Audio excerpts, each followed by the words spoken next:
हर हर भोले। सभी भक्तजनों को महाशिवरात्रि की ढेरों शुभकामनाएं। आज हम आपको महाशिवरात्रि की व्रत कथा सुनाएंगे। ये फागुन महीने में आती है।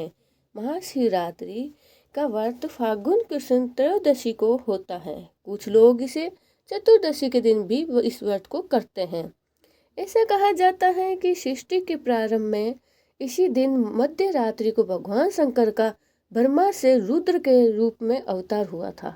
प्रलय के समय इसी दिन प्रदोष के समय भगवान शिव तांडव करते हुए ब्रह्मांड को तीसरे नेत्र की ज्वाला से समाप्त कर दिया था।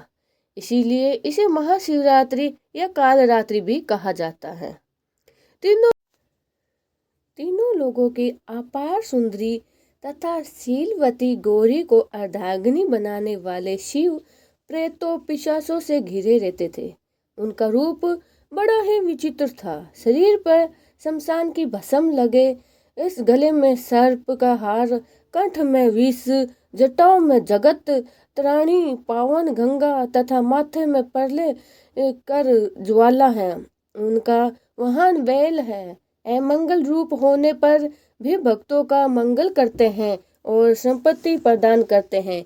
काल के काल और देवों के देव महादेव के इस व्रत को ब्राह्मण क्षत्रिय वैश्य शुद्ध नर नारी बालक बुद्ध और सभी करते हैं।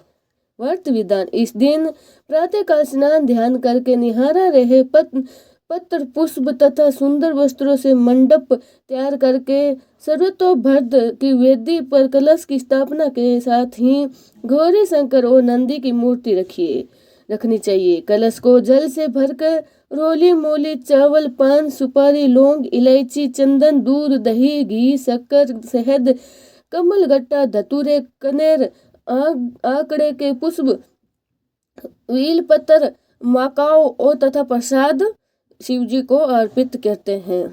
पूजा करनी चाहिए। इस दिन विभिन्न स्तोत्र से शिव जी की स्तुति करनी चाहिए। इस दिन रात्रि जागरण से ही शिव जी की 4 आरतियां करने का विधान है। इस अवसर पर शिव पुराण का पाठ मंगलकारी है।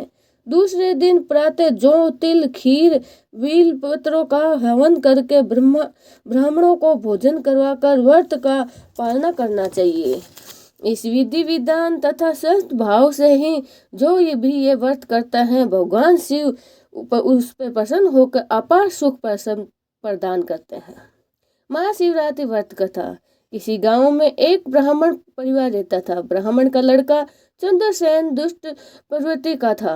बड़े हो जाने पर वह उसकी इस नीच प्रकृति का विकास होने लगा। वह बुरी संगत में पड़ गया और चोरी तथा जुए आदि से उलझ गया। चंद्रसेन की माँ बेटे की इन हरकतों से परिचित होते हुए भी अपने पति को कुछ नहीं बताती। एक दिन ब्राह्मण अपने यजमान के यहाँ पूजा करके लौट रहा था तब मार्ग में देखा कि 2 लड़कों को सोने की अंगूठी के लिए लड़ते पाया। एक कह रहा था कि यह अंगूठी चंद्रसेन से मैंने जीती है। दूसरा ये हर्ट किया कि ये अंगूठी चंद्रसेन से मैंने जीती है। ये सब देख कर सुनकर बेचारा ब्राह्मण बहुत दुखी हुआ। उसने दोनों लड़कों को समझा बुझा के अंगूठी ले ली। मैंने उसे कहा कि यही तो खेल रहा था अभी, पर चंद्रसेन तो पिछले 5 दिनों से लापता था। ब्राह्मण ऐसे घर में क्षण भर भी नहीं रहता था जहाँ उसका जुहारी तथा चोर बेटा रह रहा था। तब उसकी माँ उसके अवगुणों को ऊपर हमेशा पर्दा डालती रहती थी। घर से ही कुछ चुरा लिया जाता था और चंद्रसेन आ ही रहा था कि दोस्तों के पिता ने उसको नाराजगी जाहिर कर दी। चंद्रसेन उल्टे पांव भाग निकला। रास्ते में कहीं मंदिर के पास कीर्तन हो रहे थे।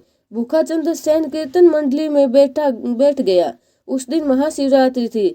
भक्तों ने शंकर की तरह तरह के भोग चढ़ाकर तथा चंद्रसेन इसी भोग सामग्री को उड़ाने की ताक में लगा गया। कीर्तन करते करते भक्तगण धीरे धीरे सो गए। सब सो जाने पर चंद्रसेन ने मौका का लाभ उठाया और भोग को चोरी की और भोग निकाला। मंदिर से बाहर निकलते ही भक्त की आंख खुली और उसे चंद्रसेन को भागते देखकर चोर चोर कहकर शोर मचाया। लोगों ने उसके पीछा किया तो भूखा चंद्रसेन भाग न सका। इसी डंडे के प्रहार से चोट लगी, गिरते ही मृत्यु को प्राप्त हो गया। अब मृतक चंद्रसेन को लेने शंकर के गण आए तथा यमदूत के एक साथ वहां आ पहुंचा।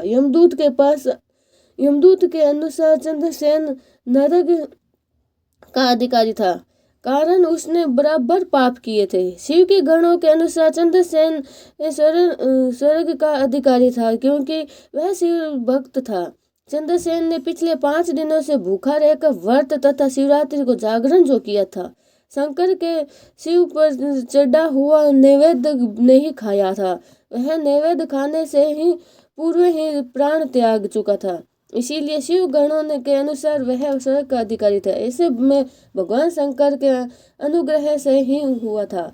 इस प्रकार खेल प्रकृति का चंद्रसेन मोक्ष का अधिकारी हुआ। यमदूत खाली हाथ लौट गए और चंद्रसेन भगवान शिव के सत्संग मात्रा से ही मोक्ष मिल गया है। बोलिए शिव शंकर भोले भंडारी की जय हो।